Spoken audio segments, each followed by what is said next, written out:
What's well, next? We'll have a little look in here. We've got some more people in here. More people? Yeah, everything kind of comes through this workshop. In fact, that's my superbike that's just sat right there. It's something that we like to do, and to get more and more people involved in Ohvale and Ohvale UK. And that's the winning prize. Yeah, that's That's the prize, wasn't it? That's what MSV give you for BSB win.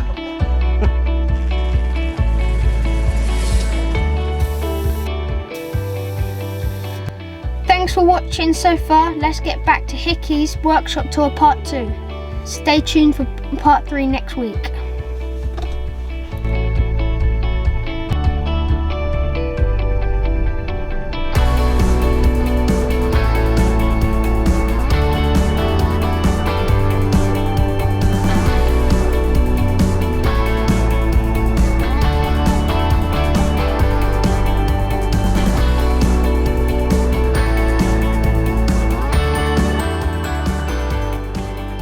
Where else are we going then? What's well, next? we'll have a little look in here. We've got some more people in here. More people. Oh, there he is. There's the man himself. Covered in sawdust, like you Covered in sawdust. Looking trick ass. Yeah. Extreme chainsaw mastermind himself. This is our 160 rent bike that we use for hiring out, only on race weekends and also for the test days that we do in the year. So you can rent these out? Yeah, so as Ohvale UK, we've got a couple of 110s, a 160, we've actually got two 160s now, there's another one sat down there which we're just going to get graphicked up in a bit. And even a 190 that you can rent, so you can actually come and try them out. We've got a 110 automatic as well, so for anyone coming up from mini motos or has not ridden a geared bike before, they can come and try the bikes out. If you're 12 years or under, it's actually free, and if you're over that, then there's a fee. But to be fair, it's not enough to even cover what it costs to run it. But yeah, it's something that we like to do, and to get more and more people involved in Ohvale and Ohvale UK. Out of interest, why are you running this upside down? There's lots of different reasons, but mainly it's actually just easier to get to the compression and rebound. But a lot of people have theories of it keeps the cylinder Cooler. That's what because the exhaust runs next to it. But Yeah. to be honest, it's bullshit. To be fair, we run it upside down because we was told that Yeah.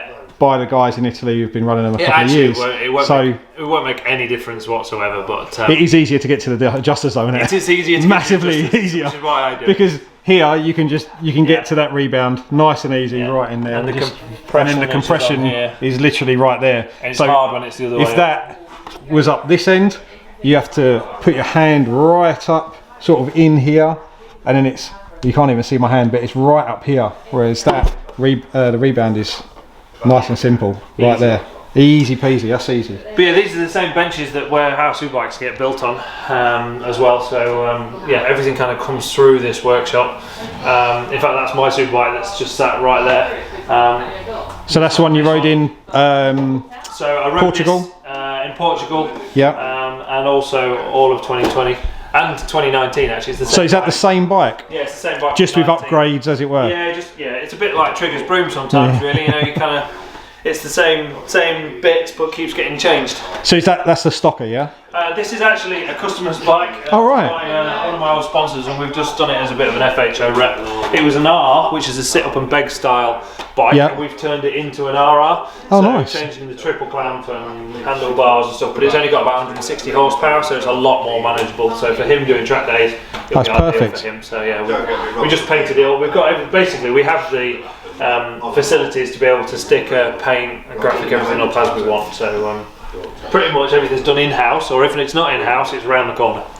And this is the new Ohvale engine on the bench here? It's the new 190? This is actually an RG 500 engine, so Wow. something a bit special. Yeah. And it's all just been, we've had it vapor blasted, so this was all black, and now it's all back to bare metal because that's what the customer wanted, so we just got them all vapor blasted. So is that the finish? Yeah, so that is the finish, that's how he wants it, so just a bare metal finish. So this whole engine block was all black. All right. And it's been vapor blasted off back to silver, which I think, to be fair, I actually prefer. I think they look better. Yeah, it does look nice. But we're doing a full rebuild on it, so cranks, pistons, having a rebore as well, to oversize, just to get things spot on. But yeah, it's something a little bit special. Yeah, for definitely. G500s. And then where all the gang are sat in there now is the engine room, so all the engines get built in there, from Ohvales to 650 Norton to sometimes superbike engines and stock engines and all the rest of it. This is the engine room. Yeah, there's all The sorts important in there. room. The kettle room. The kettle. Oh, so I'm looking at the engines. You're looking at the Yeah. kettle. Kettle room. Kettle and biscuits. Even in the engine room, even got some specials here as well. No, not the coffee. What we got here? Oh, there'll be Brands Hatch GP Race 2. Yeah. That's what a winner's trophy looks like. Look at that. Proper one. Proper one. There's a few dotted about. And that's the winning prize. Yeah, that's what That's surprise money. that's prize money. That's what MSV give you for BSB win. This is the trophy cupboard. The trophy. For Ohvale. Oh, look at that. All the broken parts are in there, ready for next year. Broken. That's ready to go into someone's engine. Ready to That's make some unsuspecting. Unsuspecting engine going in there. If you annoy me, you get the shit. Mate. Yeah. And then, oh, here we go. This is what we want. Look at this. Yeah, so they're actually the plaques from the actual race. So it's not a rumour, it's definitely true that they're pretty much the last ones. They now. will be the last ones because the whole scoreboard's been taken down. Yeah, so when the race finished, I actually didn't nick them. My team busted. So Rebecca Smith, or now Rebecca Pullen, yeah, it was her idea. She went and stole them for us, which was mint really. I think So John's got a couple of these as well, when he'd done the yeah, 130 there's and been quite a stuff. few people Yeah. that have taken them. And To be fair, why wouldn't they're you? Not bothered. Why wouldn't you? Yeah, TT's all right about it. Yeah. They just make new ones. Well, it's only a wooden board, isn't it? At the Yeah, end that's of the all day. it is. It's just a chalkboard and they paint them on. That's very cool. Yeah, I've got a few photographs and things about. In fact, even my dad from the TT in '78, I think that is. Oh, really? Might be '79 on what was a Honda 404, and they bought it out to a 500. Oh, wow. So that's at Balath Bridge. I think it's '77 actually. That is. So that's a 504. Yeah, 504 4-stroke. So that's, you run that on avgas as well? I have no idea what it is. So we did the classic and the Manx. Oh, Anna, when was Kev in the classic? That was 17. So we don't, right.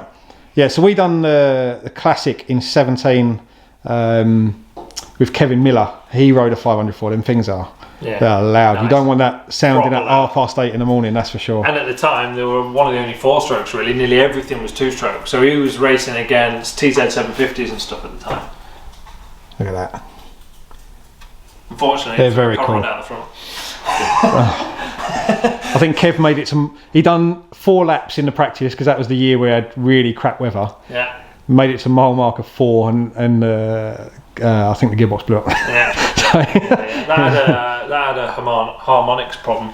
Oh, really? That particular bike, anyway, an engine. My dad would be able to tell you more. But basically, at 10,000 RPM, there was a harmonics problem, and it would break the conrod. But if you rode through it really fast, if you were actually on the pipe, you'd be fine.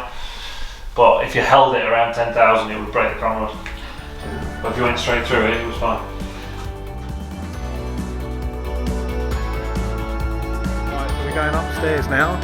Teamed up for the last few years as well. Did you make? Really fast first sector, and then the middle sector, which is kind of sector 2, is tight and twiddly. It's got 14 on the grid at round 1. We had an average of 17 or 18 riders from then on, and we actually had 26 different riders in the 110 club.